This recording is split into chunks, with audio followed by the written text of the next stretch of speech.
have our Subhadra ma'am. She is an advisory board member from Lifeness Institute or Lifeness Science Institute, and she is a team lead for the topic Eat a Variety of Foods to Ensure a Balanced Diet.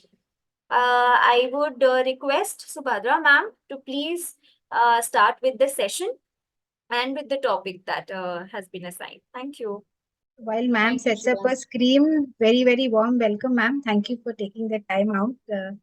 I think it is a treat for all of our participants to have the digested view of the guidance provided by such experts as yourself. Thank you, ma'am. Thank you for joining us.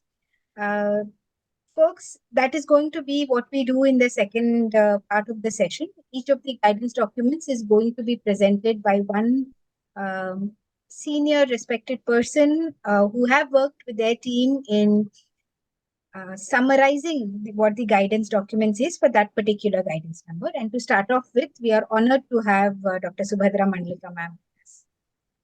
Thank you so much, Subha. And thanks for the CSMB team for inviting me to share our views now, I should say, because it is the entire team's views that I'm going to present. Can I share the screen? Yeah. Yes, ma'am. Please do share the screen. So I'm very happy to talk about this particular first guideline itself. Because why I'm saying is this itself has raised so many questions in my mind itself when I have gone through it. It is very happy to see that such detailed guidelines are published by the ICMR NIN at the juncture of where people started worrying about increased metabolic diseases all over the world, especially in our country, of course. So I thought the focus will be more towards protecting people from the metabolic disorders. Of course, there is a focus on that, though it is not directly hinting at any kind of clinical caution.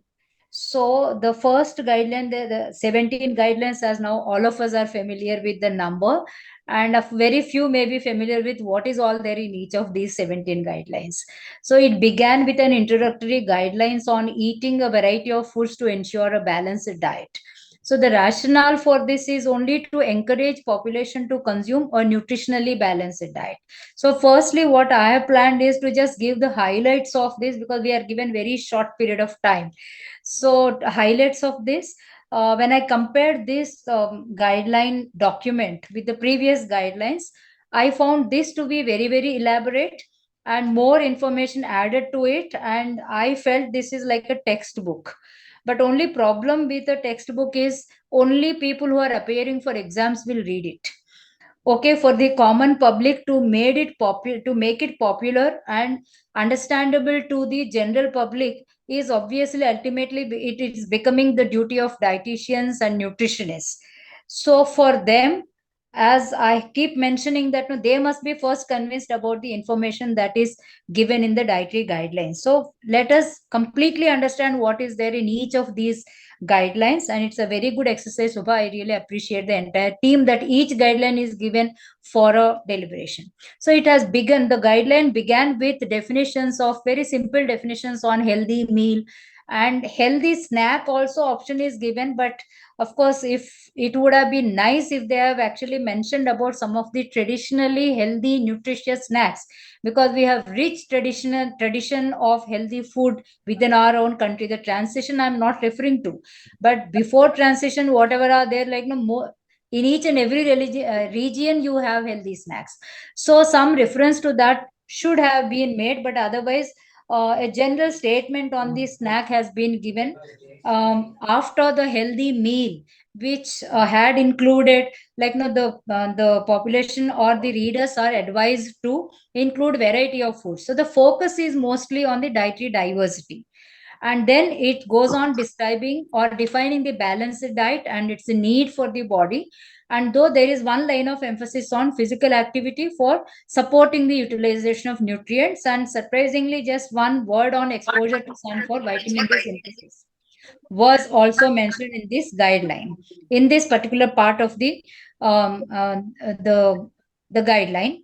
Then there is elaborate, like the multiple points were mentioned on healthy eating, the need for healthy eating and need for including various food groups. But of course, the overall food groups that were mentioned in this guideline were 11, and out of which the people are asked to consume at least 5 to 7 food groups in the meal, maintaining variety within each food group, like cereals and millets, then variety of cereals and millets, vegetables, variety of vegetables, like that. And pictorial support is excellent in this document. And then there is another special suggestion that among the whole grains, 50% of the cereals should be whole grains. Among the cereals, 50% of the whole grain, 50% of the cereals have to be whole grains. So this is something like, no, it is like a transition. Again, we have to induce in the community, and this has been repeatedly mentioned in this particular guideline, which definitely needs to get translated into the community. And there is also strong statements on cereal pulse combination, even little later part of the guideline, where they went on explaining about individual nutrients and sources of these nutrients, and how to meet the requirements of quality of protein by means of cereal pulse combination, and what is the ratio of cereal pulse combination that is required. So all these were given one after the other in this particular guideline itself. And there is a suggestion for vegetarians to meet omega-3 fatty acids, to include nuts, oil seeds, and varieties of seeds were mentioned in this, like amaranth seeds, chia seeds, methi seeds, etc. And for, of course, non-vegetarians, the fatty fish consumption. Then here there is one particular statement which is mentioned under the balanced diet as different parts, like, no, it just flows. Only 2 to 3 meals per day. This is something like, no, very it is strikingly different from previous guideline, I must say. 2 to 3 meals, probably it may support people who are going in for intermittent fasting kind of strategies. If they are following, probably this may help. But of course, within each of these guidelines, it is definitely pertinent that within each meal you have to follow that balanced diet concept. And there is definitely a strong suggestion to avoid high fat, salt, sodium containing foods and ultra processed foods. This particular, the definition of HFSS was not given in this particular guideline, and even UPF also, the definition was not given. So when the definition is not given and only HFSS foods are mentioned, then the consumer will be at a loss or in a state of confusion what to consider as HFSS and ultra processed. And I'm sure later experts are going to deliberate a little more on that. Natural sugar restriction was suggested. Sugar consumption can be there as 5% of total energy or 20 to 25 grams per day. But this should come as a natural sugar, not as an additive to in some foods, etc. But of course, the clarification is coming forth, like you will have to adjust depending on whatever foods you are eating. Overall sugar should not exceed 20 to 25 grams a day. This has been the guideline since long. And avoid in between snacking, or if anybody has to snack, depend only on healthy beverages. This is another suggestion which is specially made in this particular guideline. Then later on, for each food group, for each age group specific guidelines were given, and also physiological condition specific guidelines, like guidelines for pregnant and lactating women, and gender based guidelines are also given for males and females separately. And these guidelines were based on the RDA 2020, and of course later revised RDA also. And detailed explanation on RDA and EAR were also provided in this particular document. After that, there was my plate concept given for with a beautiful picture for 22,000 kilocalories per day. And this is where Dr. Singh's comments or suggestions would definitely come up with, because I don't think even a middle income group person will be able to have 400 grams of varieties of vegetables on a plate, and then 100 grams of fruit, and then protein foods and all these things. And of course, weight is given for a 2,000 kilocalorie diet, and this will vary as per the calorie requirement of a person. But this definitely we must give it a thought, how it will be feasible for different socioeconomic groups. This is also important. We need to deliberate on that and suggest that there should be some kind of say examples given for different sections of population so that they can meet their balanced diet within their affordability and accessibility. Then variety within each food group and with seasonal and locally available foods, this has been emphasized. Of course, this will be safe to consume, and of course they are nutritious, etc. As I've said, all these details are given. There is a food guide pyramid. This is one thing a little different. Food guide pyramid is given for a 2000 calorie. They're mentioning it as 2000 calorie because amounts are mentioned. Otherwise, I don't think the positioning of each food group would vary in the food guide pyramid, even if it is for a different calorie diet. So here you have the bottom, the wide portion of the pyramid is occupied with fruits and vegetables. This has replaced the cereals and millets which used to be there earlier. So now they have been promoted to the second position. So fruits and vegetables are being projected as the foods that should occupy the major part of the meal. This is one strong message from this particular guideline. So that we need to see, and we have multiple tables that are given with detailed information, as I have mentioned on this slide. So they try to give nutrient composition, macro as well as micronutrient composition, etc., for various food groups.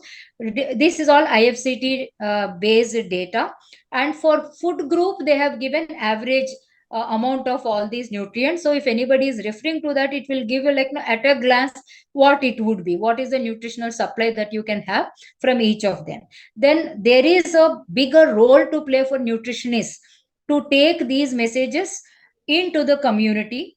Okay, like how to make people aware of these in the light of existing literature about the need for nutritional counseling and nutritional information for these different groups. So I'm not going to elaborate on that due to time constraints. And I completely agree with Dr. Singh that we have to make it suitable for different socioeconomic groups. It is very, very important. And gender bias is being seen even in latest research that there is a difference between males and females in the dietary diversity. Even this needs to be addressed. Okay, then region and community specific food options need to be given in the various recipes that they have proposed in the guideline. It is very, very important because India has diverse community specific diets and regimens. So this is very important for us. Then lastly, I want to wind up saying that after going through the document several times and this particular guideline, after I'm assigned this particular job, and I have few suggestions like here, and some things were missing, as I am showing in table 1.2b, where non-vegetarian foods are mentioned only, chicken and meat was mentioned, eggs were not mentioned. So there could be query on that. And affordability of foods in my plate. So page 24, that picture, if anybody sees that, you will be able to understand. And rearrangement of the content in one of the tables. Then vegetables, you have GLVs, and then suddenly only vegetable word is mentioned because you have ABC categorization of vegetables based on their nutritional composition. There it is better some examples are given, or then both the types are also given. That will be better. And then one very important thing what I noticed is the oils, where they have given micronutrient composition, etc. Oils were mentioned with 000 everywhere, but today hardly anybody is consuming an oil which is not fortified. Every oil is actually fortified, and this particular the fortification has been started as a mission to combat micronutrient deficiency. So we cannot negate that, and we have to go ahead. It has really helped in bringing up the nutritional state, micronutrition, nutrient status of the population. So some details about these fortified oils also should be given in this particular guideline. Okay, then examples of region specific, they have already said. Avoid HFSS foods, where some more information on that, and what foods to avoid, when to avoid, when the salts, sugar and fat content beyond what limit we need to consider that to be dangerous to health. That kind of definition should be given in the guideline itself. And then crude protein content is given here. This I strongly feel needs to be checked. Okay, because here the amounts that are given, you don't find that no vegetables, for example, it's like 10 grams of protein is coming from that. So there are certain places that you need to really go into it, and maybe if required it needs to be corrected.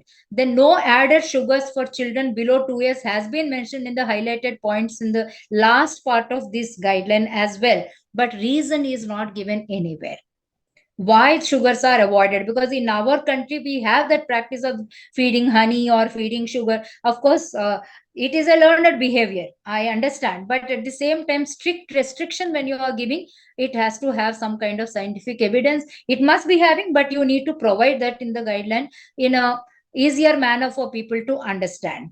So these are suggestions from my team as well.